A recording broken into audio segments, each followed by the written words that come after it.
Hi, I'm Jim Fielding, and welcome to Jim Fielding and Friends, a podcast where we explore what it truly means to live and lead with authenticity, kindness, and impact. Each episode brings together leaders who inspire me, people who lead with heart, break barriers, and redefine success. If you're looking for honest, insightful, and thought-provoking conversations, pull up a chair. Let's talk. We can choose who we love. Nobody's letting go. Chosen family. Okay. Hello, all you kind and beautiful people. Welcome to this episode of Jim Fielding and Friends. This is a special one. First off, it's like three of us, which makes it unique up front. When I was doing the first run of episodes, I was like, I have got to have Erica and Ingrid. And I want to explain why, because Ingrid is a huge part of my pivot story. Because when I left Claire's as CEO of Claire's, and everybody thought I was crazy because I went to this company called Awesomeness TV. And I tell the story all the time. I went from like the CEO office with my own bathroom, like all the trappings. And you know that building we were in, they basically handed me a MacBook and the edge of a ping pong table and said, this is your office. And then I started to meet people and they were like, we have to introduce you to the most important people. And Ingrid was like on that list because you were like the queen of Awesomeness TV. Like you were so important to Awesomeness TV and you taught me so much. So I was like, now that I know you again and what you're doing now, which we're going to talk about, it's just so full circle for me. And so I looked up, and I'm going to put it in the show notes for everybody, but because we were on a magazine together in 2015, Licensing International, and I have it. We're baby. You're a baby. Yeah. Like I'm not bearded. Like I look much younger too, but it's just so funny. It's 10 years. I know. 10 years. I know. Which is crazy. And you, which is so funny, we kind of met because of her, but we really met because of Indiana. Yes. And the Indiana University Angels. And we have the Indiana connection, which I think is crazy. And then, so I meet you through Angels, then you say, oh, I'm working with Ingrid. I'm like, Ingrid Nilsen? Ingrid Nilsen? Like, there's only one, right? And I think it's so important for, especially like the younger people, like, it's why you never piss anybody off, right? Like you want to be nice to everybody because you never know when it's going to come back. Like what if I had been horrible to her? I would have been like, oh, Yeah, God. Well, I wouldn't be here. I could have been, right? I could have been like, I don't know what Ingrid is. But Ingrid and I were talking before, Awesomeness TV and what we were doing at that time, we were so ahead of our time. We were talking about personal brands. We were talking about influencer created product. Like style guide, like all of that stuff. And now, which everybody talks about because of like TikTok selling and Instagram selling, we were trying that in 2015 and 2016, and we were actually successful at it. It's just, it was a different world. It was the multi-channel network world. Yeah. And now what I really want to talk about is, well, I want you guys to tell your stories and then tell us what you're doing today because that's where I want to spend most of our time. Yeah. So who wants to go first with where you are? Yeah. Okay, Erica. Okay. We have this Indiana connection. So I'm the co-founder and CEO of the new Savant. Ingrid's my co-founder. And I did not think I would end up in fragrance or CPG. Yes. My quick journey It's amazing. from mowing lawns as a young closeted lesbian in the suburbs of Indiana to going to IU studying journalism, hoping I was gonna be the next Barbara Walters. Yes. To getting a gig with MTV News in Washington, D.C., learning a lot about technology and social media. So, that was 2008. To landing at CBS News, working for Katie Couric, teaching her, integrating Twitter and social media into her world. Then going Which to Twitter. She's a queen of now, by the way. Yeah, I mean, it was not a hard. You taught her that? It was not a hard Lord. thing. She's, it was right time, right place, pitching myself, hustling, trying to get inside of a news network. And to Katie's credit, she wanted to hire someone like me that could just help her. And then Twitter recruited me. So then I went to Twitter for 5 years in San Francisco. I was the first news hire they made. I got to work across the company, product acquisitions, trust and safety. And then I came back to New York City and I was working at Google and I met Ingrid. at a tech conference, and we have talked every single day since then. After Google, I spent a year doing podcasts, actually working for Kara Swisher as her executive producer. COVID happened. I was like, I don't want to be in news full time. What do I do? And Ingrid, that period gave me a lot of time and space to reflect. And Ingrid came up with this idea. And the first thing I said was, can I help you build it? So I'm an entrepreneur. I was doing it inside of big companies for a long time. Yeah. And then Ingrid, with her idea, really gave me the opportunity to go out, take the leap, and do this all the way. Which is great. Yeah, you were an entrepreneur. You and I talked about it, because I was always called that too. Yeah. Like, I was always in big companies, but I was always given those assignments, like try that, like new business development, change right? management, or the skunk works, like the think tank, right? Yes. Like, go think about what we could do. Yeah. I always had that role, and I loved it. Yeah. All right, your story. I don't know, where do you want to start? Birth, because your story fascinates me. Well, so I grew up in Southern California, and I didn't go to college. I started a YouTube channel in 2009 after watching YouTube videos for years. And it was really around that time where these communities on YouTube, like I would say 2007, 2008, these communities really started forming on YouTube.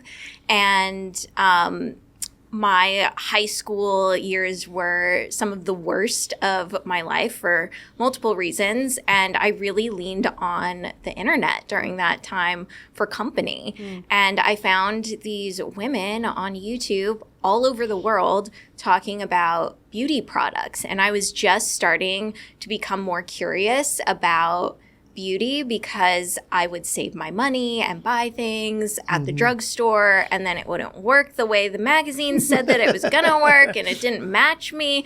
And my mom would be like, "What is on your face? Like, that is not even remotely close to like your skin color." And so I really wanted to find things that would work for me, especially being mixed race. And so I found other women who had similar skin to me, similar complexions to me, and I was able to take their recommendations, and I learned so much from them. But it also felt like I knew them. Like, if we knew each other in real life, we would be friends. And so at that time, it was so possible to like keep track of everybody who was making content, because there weren't that many people doing it regularly, especially in the beauty space. And so I just decided, well, I've learned so much from these women. I want to share what I've learned and pass it on. And so I started my channel, Miss Glamorazzi. huge. Clearly, I was not thinking, oh yeah, this is going to become a career for me. I really just wanted to participate in the community. And I posted my first video. It took weeks to even get a single view on it.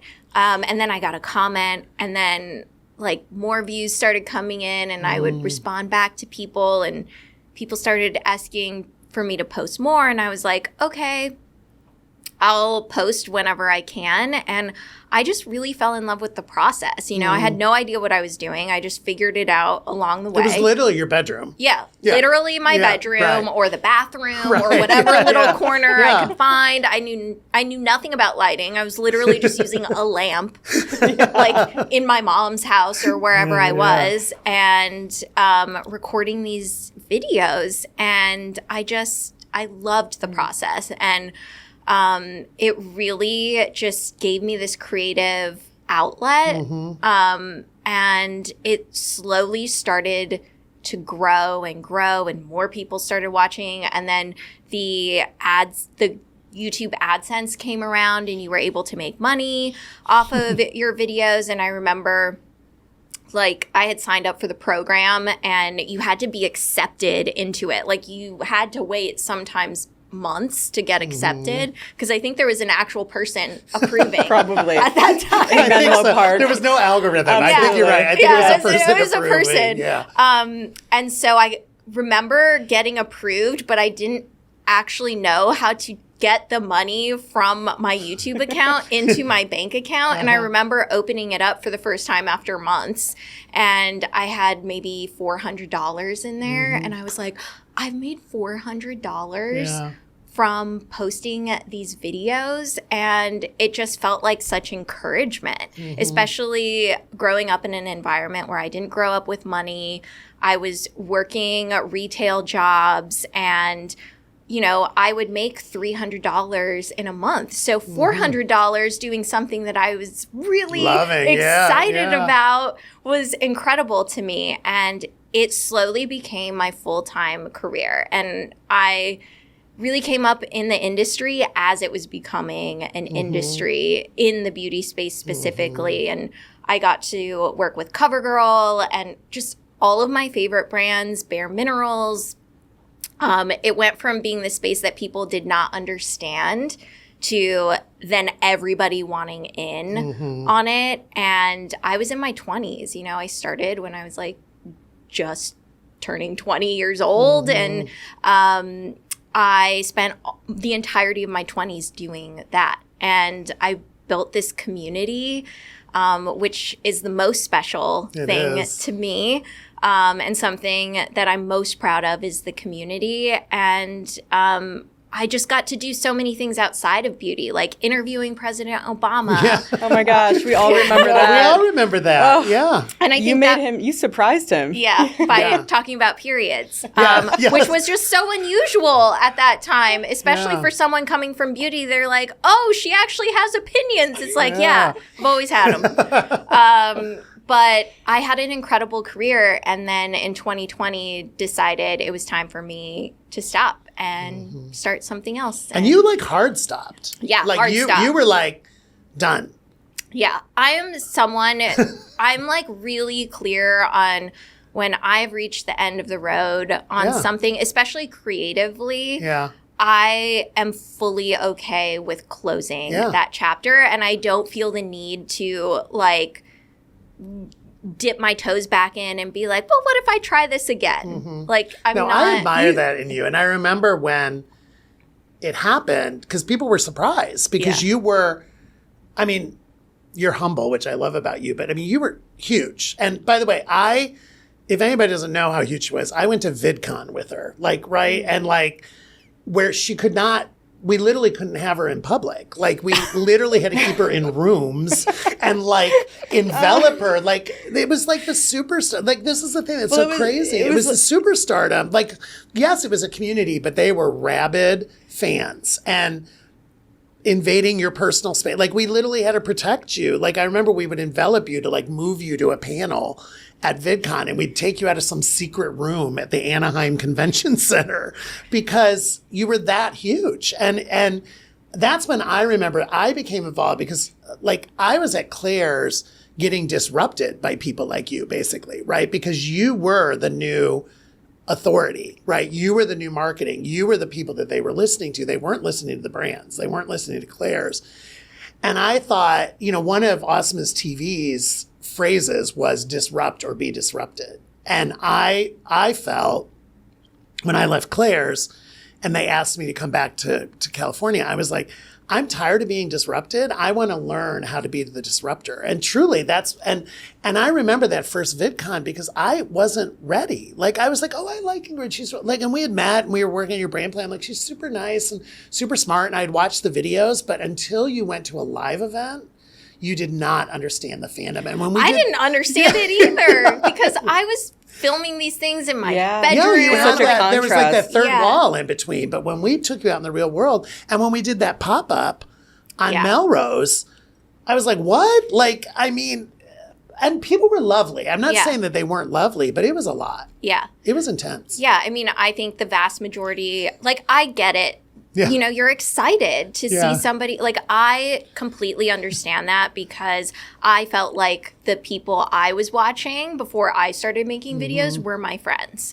And so I completely understand that excitement. I think it's a very small amount of people who actually cross boundaries, but it's enough to, be scary sometimes. It was. But the vast majority of people were Lovely. yeah, just so lovely And excited. And I still run into them today. All the time. And I love hearing what everybo's up to with their Do careers. people stop you on the street? I was Yes, thinking about that. It Yeah. happens. Well, you still look exactly the same, by the way. I mean, God bless you for not aging. It regularly still happens. You can't hide. And one of my favorite things is just hearing what people are up to with their lives. I love hearing, the careers that people have going from, them watching videos on YouTube to now being lawyers, working at banks, scientists, teachers, like all sorts of fields. It's really incredible. But that's what I love about that's the authenticity. Like the theme of this whole podcast and my mantra now is you're so authentic. And I think that's what people responded to. All right. So take me to the pivot of New Savant because you hard stop in 2020. Yes. It's COVID. Yeah.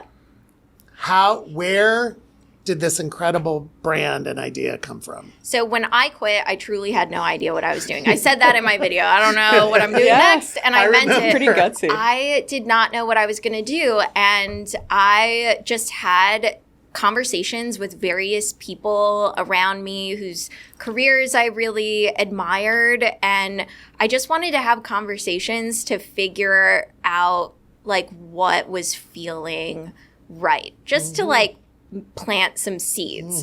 And so Erica and I had gone to Indiana. We left the city. It all comes back to Indiana, Jim. Of I know. course. Indiana plays God a big role in bless this. the heartland. Yeah. Indiana is such a part of this story. I never anticipated this, but here we are. Especially we the had Southern California girl. I know. I know, Yeah. in the heartland. I know.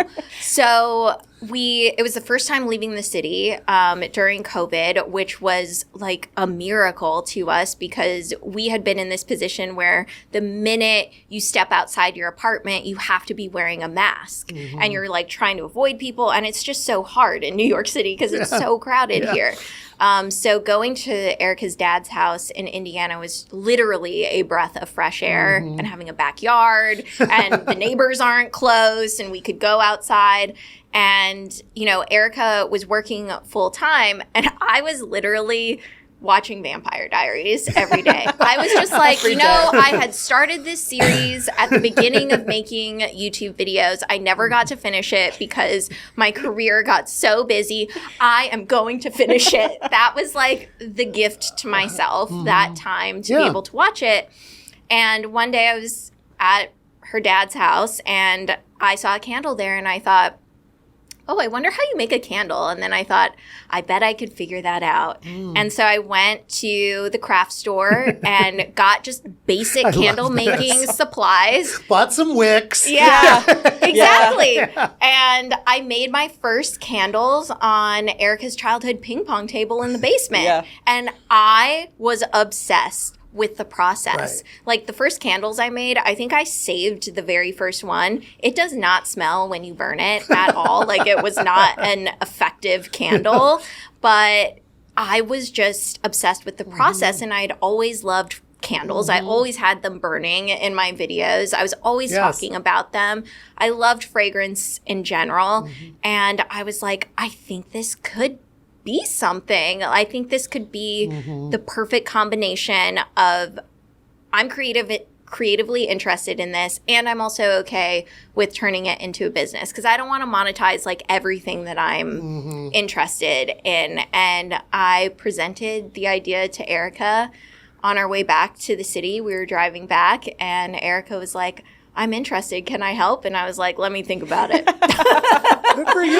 Yeah. I love Ingrid's very boundaried. She boundaries. Yeah. Healthy. Yeah. Healthy. No, but she wasn't like, yes. No, Yeah. Well, I really wanted to like consider what would this mean going into business with someone I have a personal relationship Right, with. a We were friendship. Right, we you were did. Yeah, dating yeah. at the time. Yeah. We're Yeah. no longer romantically Yeah. together, But but you're we're friends. still Yeah. we're best we're friends. family. Like we know each other. Yeah. So I mean, look at us. I know. Look how we showed up. Accidentally dressed the same Yeah. today. Yeah, they don't live together, by the way, so they just show Yeah. up like Yeah, this. But literally on the Yeah. same train regularly in New York City. Like Yeah, when it's does that crazy. happen? Yeah. No, but you guys are a you're gift. you have a relationship. You have Yeah. a core friendship and foundation that's real. Yeah. Yeah. And I really You took didn't want to that. screw that up. Yeah, I took Yeah, that exactly. seriously when it came to thinking about starting a Yeah, business. for sure. Because it's stressful. Yeah. So Yeah, and for me, it's like Ingrid is one of the most inspiring people I know, and she's so intentional and thoughtful. So when Yeah. she came up with this idea, and I was like, gosh, I had never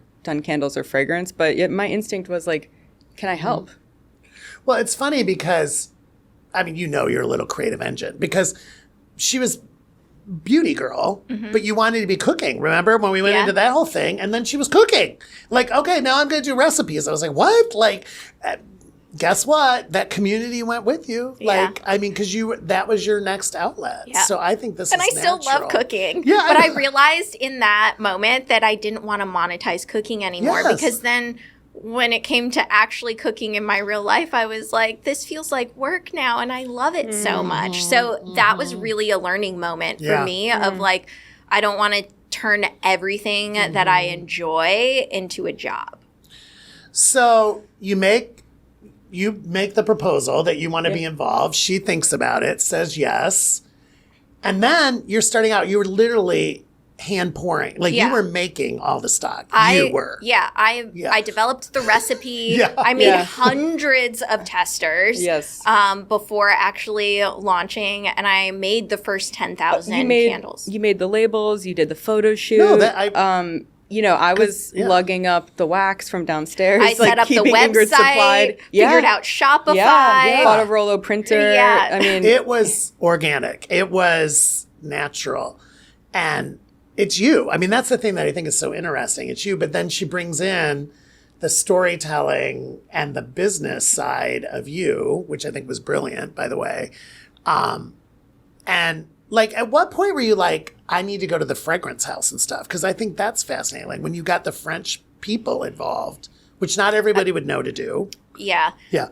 I think that was, I think we were talking to some friends and actually my uncle who's an executive, and he said to me, you should talk to some of the big fragrance houses. Yeah. And I hadn't considered that. And so we went out and we found connections and introductions and we started pitching and learning. And then we met Givaudan and we met Asha Coco, who was there at the time. And she explained how it worked. And it just seemed like the most important partnership that we could land was to work directly with perfumers and to have Ingrid work directly with them. It's just like Tom Ford. Because fragrance works was with- so important to you. Yeah, Yes. because I really wanted to make the fragrances from Yeah. scratch. So the first, batches were buying existing oils, mixing them myself, but I really wanted to start from zero and create everything. Right. You from weren't just scratch. going to do the lavender No. candle. I mean, lavender candle. Yeah. You were going to do unique. Yeah. Like I knew I wanted to make a scent with steamed rice in it, and I couldn't Yeah. Okay. just Can you find- tell that story? Because I love that story. Yeah. Like why? So one of the reasons why I wanted to start the new Savant is because I wanted to make the scents that I had always been looking for but could never find. And one of the reasons why I couldn't find those fragrances, like a candle with a note of steamed rice in it, is because the industry is so French. It is so just white French man driven, very Eurocentric. The businesses are passed down in families, and I don't come from a fragrance background, neither does Erica, and I am coming in with this different cultural perspective, coming in, being raised by a Thai mother and grandmother, and the foods that I ate were entirely different. The smells that I was exposed to were really different from my peers. And for me, rice smells like home. Yeah. And I really wanted to incorporate that into a fragrance while also still making it appropriate for, a home scent. I didn't want it to just be one Just dimension. rice, right? Yeah. You didn't want it to be just rice. Yeah. And I really wanted to tell that story. And I think that's why fragrance is so exciting right now, because it has been so small and insulated and mysterious. And we're just starting to see new perspectives. And I was really adamant about, I want to work with women perfumers because there aren't that many. And both the perfumers I've worked with from the start have been women. And they are not just taking fragrances that have already been created and repurposing them. They're taking my briefs. I'm really precise about the notes that I want, how I want them to work together. And they help me bring that to life. I always say, like, I'm the songwriter, they're the producer. Brilliant. And the candle that you're talking about, which is behind it, is Mixed Feelings. Mixed Feelings. So say why you named it Mixed Feelings, because I think I get it, but I think it's a great story. Yeah, I named it Mixed Feelings because it's really this exploration of what home means and the tension that I felt at home as a queer mixed race girl. Like, home was not this, like, I'm not looking at home through this nostalgic rose-colored lens. Yeah. I'm really looking at it holistically. There were so many moments of joy and love that I experienced as a child at the house where I grew up, and also some of my biggest sorrows and moments of grief happened in that house. And so I really wanted to make a fragrance that encapsulated all of that and how all of these tensions and emotions live together and really shaped who I am today. I love it. And tell them the notes in Mixed Feelings besides steamed rice, because it's fascinating. So Mixed Feelings has notes of lychee, rose petals, jasmine. You have the steamed rice. There's a little bit of vanilla in there. And when you hear those notes, you're like, how does this all come together? But it really does work. And I can see the perfumers being like, what? Yeah. Those don't make any sense together. Yeah. When I first delivered a brief for I Want Steamed Rice, everybody was like, wait, what? And Linda, one of the perfumers, Linda Song, who I love, one of the first times that I met her, she was like, I love your briefs because they are perfectly weird in just the right way. They are. And it allowed her as a perfumer to really like take risks and do the things that she can't always do with more commercial sense. No, I love that. Okay, so I want to flip to you, Erica, because we get this thing going. It sells. I mean, you hand pour the first 10,000. How did, like, ridiculous. I know, which was ridiculous, right? Ridiculous. Those But I were really some wanted to intense years. understand the It's process. stressful. But then you were like, you're like, okay, we need some help, right? Yes. Like, you were like, we need some logistics and stuff. Yeah. And then you thought, we have to go out and raise money, basically, to pay for this, Yeah, right? yeah. So tell me about that process and what that's been like. Yeah. Because it's interesting to me. Well, we started the business. Ingrid and I put $30,000 combined into the business to get it off the ground. And we used that money to propel us to year-over-year growth for the first 4 years. In fact, the first 3.5 years, we did it all organically, word of mouth, through Instagram, email, SMS. And we never spent $1 on an ad. And obviously people, I do want to acknowledge we started with my community. Yeah. Of course. And also our repeat customer rates show that people aren't staying because of me. They're staying Because because they like of the product. This is a different product. Yeah. We really have found a white space in the candle market, which is, it is a sophisticated fragrance. And there's a but lot it is going on. very, Yeah. very playful, unserious packaging in a way that when you look at candles, there's kind of Park Avenue candles, $72, $82, glass, which is always going to end up in the landfill, which we learned also we use metal. And then there's kind of like $18 candles, which we love, PF Candle Co. and a lot of those. But we've kind of Ingrid figured out, like right in that middle ground. Sweet spot. So, but I think for me, like, I'm such a problem solver and totally. and also like listening to Solution Ingrid talk right now. provider. You are a yeah. solution It provider. was like, the job is both figuring out what Ingrid was doing organically and then figuring out what the bigger body of work and the story is and the strategy that she was coming up with and articulating that, and then figuring out how do we scale this, because we think it can be big, but we can't do it all ourselves. So I'd say probably 18 months ago, I brought on an MBA, a friend of ours, to help me do a financial model. I don't have a background in finance, so there was a lot of just learning, studying, asking questions. And then my first point of outreach was the IU Angel Network. I know. And that was unexpected. I didn't know that IU, our alma mater, had an angel group, but I was like, so quiet. I yeah. know. So, but we know that less than 1% of venture money goes to women-founded companies, and I would say less than that goes to intersectionally founded companies. So we're both queer women. Ingrid is mixed race, first generation. So, I have a lot of privilege as a white person, but boy, has this been eye-opening for me in a very important way. That does not mean much. When I think you just can't look at it all separately. It lives together as a whole, because we know that if you are more visibly queer, then you are less likely to get paid as much as your heterosexual counterpart. As then women, the female, I was going to say, it's like you've got the double qualifier. Yes. Like you're the double winner, because women aren't treated equally, and then queer aren't treated equally. And then even within our community, which I've talked about in some of the other sessions, is like the caste system within the queer community, in the LGBTQ community, which I hate about our community, frankly. But there's a pecking order, and you're not, gay women, even white queer women, are not at the top of the pecking order. No. Yeah.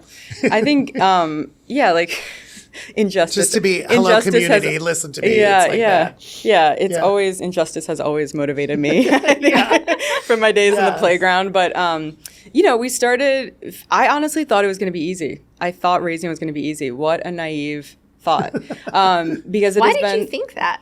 I don't know, just because I came from tech. There's so much money. I was at Google and Twitter. Stupid money. Yeah. Insane amounts of money. Monopoly money. It was monopoly money. Yeah. And so I thought it would be easier. The traction we had was so extraordinary, No, so I thought someone's going to hear this story and be like, wow, okay, great. I see where you're going. Let's get behind you. But it's been a huge learning curve. I mean, to date, we've raised $150,000. I mean, working on it for 18 months. That's nothing. That's really not a lot. But the checks are so meaningful. We just got another commitment today where, but what I've learned is there's a lot. Fundraising is hard. There's so much I need to know about. There's so much certainty I have to have going into those conversations. So much follow-up. I think, focusing, being a founder and being a bootstrap founder, it's about pushing on everything all at once. So it's fundraising efforts, building that. It's sales. We just had our first national retail launch this week in Blue Mercury. We did that on our own without money, bootstrapped. And actually, I don't want to discredit those checks that we got, but I still say bootstrap because we are still paying ourselves very little. I mean, for people who don't know what it's taken, and the VC world, that's not a big raise. Not at all. That's not a big angel round. No, I know. And you're still an angel round, right? I mean, the majority of our business has been built off of the profits that we've made.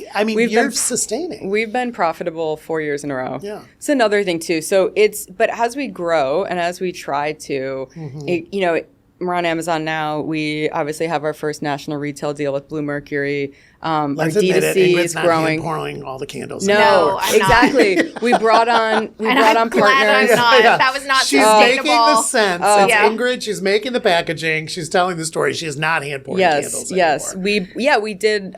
We brought on a contract manufacturer and a 3PL. You've professionalized to scale. Yeah, exactly. So we've done some important groundwork, and I think the thing is like, you just don't know. There's a lot of drops of water. You don't know when the big one's going to come. And so you just have to keep going. The thing about it, too, is like, it's a relentless pursuit. We both so believe in this. We believe in the opportunity that we're not going to give up. And we know we'll find the right people. And both of us are growing as professionals. Both of us are learning to do new things. But that is the important message. There's so many important messages in this episode. But it's, you believe. Yeah. I mean, you're storytellers, and you have to tell the story thousands of times. Like, it's annoying because you think the story, and I get it. Like, I don't think she was really that naive. I get it. Like, I think it's a really compelling story.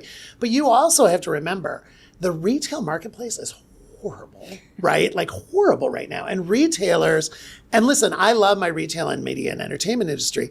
Retailers are risk averse right now. They are completely conservative, and especially now with tariffs and no tariffs and all that kind of stuff. So to take, as a buyer, like Blue Mercury or whatever, to take a risk on a new brand, regardless of how good it is, regardless of the pedigree and the marketing that comes with it and the story, it's it's something I worry about in our retail industry, because that's why you go in stores and they're boring as shit, because everybody looks the same. Yes. And so for me as a retailer, when I go into a store and I see something new, it stands out, because I'm like, oh my God. And that's why, and I keep saying that retail is not dead. Shitty retail is dead. Boring retail is dead, where you don't keep your stores up. You don't have a good website. You don't give good service. Like, you put everybody on damn self-service kiosks, and then you wonder why nobody likes your store, right? And I just think it's like, but I do feel this return to curation and specialty. And I think that's where you guys, I think that's a niche you guys are in, where, and it's been funny moving to Atlanta after being in California for like 25 years. Atlanta still had like those mom and pop specialty stores where you would walk in, and there's a couple of them. I shop in Atlanta, and I would walk in and they would be curated, and they were legitimately a specialty store. It means they weren't for everybody, but someone was buying and saying, I like that shirt, and I like that bag, and I like that candle. And they were telling a story. And that's the retail I love. And Europe still gets it. I was in Europe in the fall. I just got back from Japan and China and Korea. Again, Japan gets it. Like, you go into those stores in Japan and they're assorted and curated. So my plea for the American retailers, go back to Retail 101, which is have a point of view for your store, a reason, and then find brands and stories that support that point of view for the store. And I don't want, the people that have to be all things to all people are Walmart and Amazon. Like, I don't want that. Like, I really want the little brands, that the little stores, 5-store chains, 50-store chains that have a point of view. And I think uniqueness and differentiation will win out, but you have to have patience. And you have to have the infrastructure then to meet the moment. Yes. So I think you have to have funding. I mean, to be fair. Totally. For us, like, we also are entirely based in the US, our entire supply chain. So that, I think there's this new era of product companies that we have. The previous era that I've learned a lot about, which was all about spending ads, getting as many SKUs as possible out there as quickly as possible, global supply chain. And now we're in this new era where it's shops like ours, organizations like ours, that have figured out how to do it ourselves, keep the supply chain in a very manageable space, understand the whole journey, build loyalty and retention above all else. Focus on quality, because we care about repeat customer rates. And then we start scaling out, bringing on partners. And I think our businesses are the ones that are going to have the shot to really succeed. But also, we've been pounding the pavement, visiting Blue Mercuries across the tri-state area. We're going to 3 more today. And every single one of them, the sales associates say to us, these are so different. You know, we are next to, they smell different. They look different. Obviously, they have an incredible scent throw. And so we know we're doing something right. You know, the vision is coming to life. And they're happy that we're coming in, too, and having face-to-face conversations. Teaching them. Yeah, because it's not just, a video that we're sending or like a Zoom call. We're showing up in person, talking about the fragrances. You understand those people are your brand ambassadors. Like, you want Susie Joe, who works at Blue Mercury and, Paramus, to tell the story of mixed feelings. Like, and that takes me back to my Disney store days and my Claire's days. That's what you wanted. And that, like, listen, we all know no one needs a new Savant candle. This is not like basic Maslow hierarchy of needs. I used to say this about Disney store. Nothing we were selling was like a basic need. Like, we weren't, nobody needs a Mickey Mouse plush. Like, you don't really. Like, you want it, right? It's a want. And it's a story, and it's a wish, and it's a gift. And that is such an important part of life, particularly in a world that's kind of unkind right now. In a world that, beyond unkind, is like openly hostile. And, and we've got bullying going on everywhere and stuff. It's like, to believe in something that you guys started, and to believe in the quality that you're doing, the differentiation. Like, we have to support people like you. This is a business endeavor, but we both really care about people. You do. And we really care about putting good energy into the world. And the candles all tell stories. They tell stories of hope, of identity, of connection. We've really thought about how we bake emotional intelligence into the product in a way that is felt by the person at the other end. 100%. Because we think that is that's real goodness that we can put into the world. It's unbelievable. All right. Well, unfortunately, we're nearing the end of our time. I could do I'm learning so much, Jim. I could do 5 more episodes with you guys, but I want you each, take a minute or two and just your words of wisdom for this community. Hopefully what I'm going to attract with the podcast is a community of people who believe in authentic leadership, believe in kindness and empathy, believe in leading with heart and mission and passion. I mean, that's the people I really want to be watching and listening to the podcast. Yeah. I think for me, it's about my career journey is about, first and foremost, about taking care of myself and my mental health. Huge. And I spend so much time every single week, every single day doing different things to take care of myself. Huge. And so I think that is the most important thing. Whoever you are, whatever's going on with you, finding ways to support yourself and to take care of the things, whether you need professional support, a support group, friendships, family. I think that's so important so we can show up in the best possible way. Love it. And then trust the process. I think this is, faith kind of gets a bad rap. Obviously, we're trying to we're using our will in a lot of ways, but I think having faith that you show up, you take the hits. Rewarded. Yeah. You keep going. You don't give up. I do believe that. Yeah. Trust the process. Love it. It works. Love it.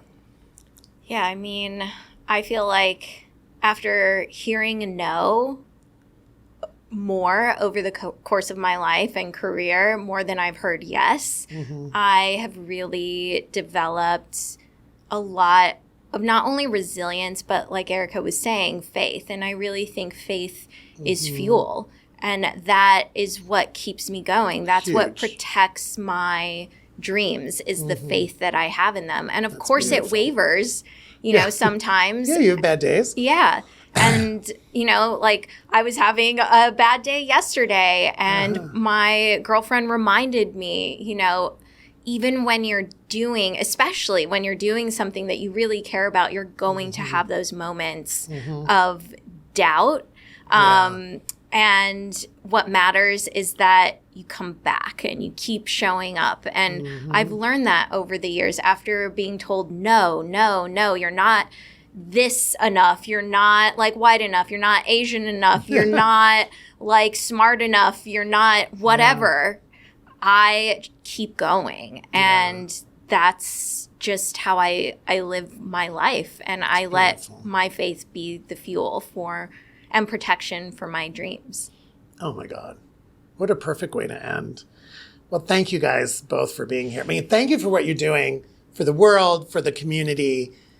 You guys living your authentic truth and your representation is so important because the next Ingrid and the next Erica are out there. They're out there, right? Yeah, and they're in their room. And I want to open the doors for them. I want to They're in their room and Yeah. they're feeling different and they're feeling like the world isn't for them. And they feel like they're the only one. I know how you felt, Ingrid, because I felt it 30 years before you did, where I was convinced I was the only gay kid in Toledo, Ohio. How stupid was that? Toledo's not that small, right? And then I go back to Toledo now and I'm like, oh my God, there was gay clubs? I was convinced I was the only one that felt this way, right? And so I feel like you guys from the beginning have had that at young ages, because you guys are young, that legacy and giving back aspect of we are opening doors. We are kicking open doors for the next generation. And you're kicking up for female entrepreneurs. And every time you have that bad meeting, you're going to get the good one. It's going to come.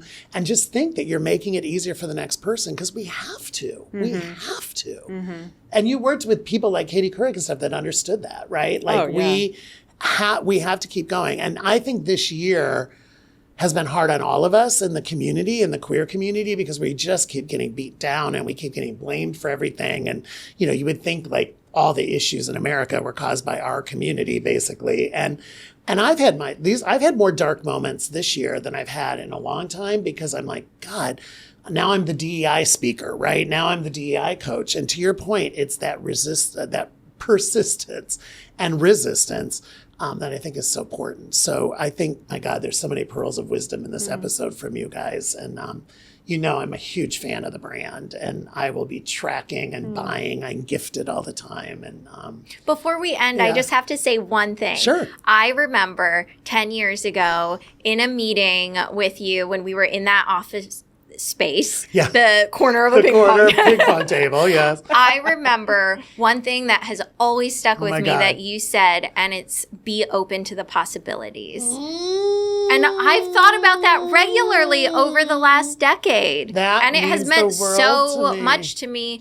and different things in different moments, but I've really carried that with me. That's huge. I mean, yeah, and thank you for saying that, because I truly believe it. Like, you guys were saying, like, there wasn't an Oprah vision board on what you're doing right now. There wasn't an Oprah vision board for me. Like, when I wrote the book, I didn't know if it was going to work, right? And it completely changed my life. So I think it's about be open and believe in yourself. I mean, and you guys are doing amazing things. So thank you. Thank you. Thank you so much. Thank you so much for joining us today. If you enjoyed this show, make sure you leave a review, subscribe, and follow us on your favorite podcast platform.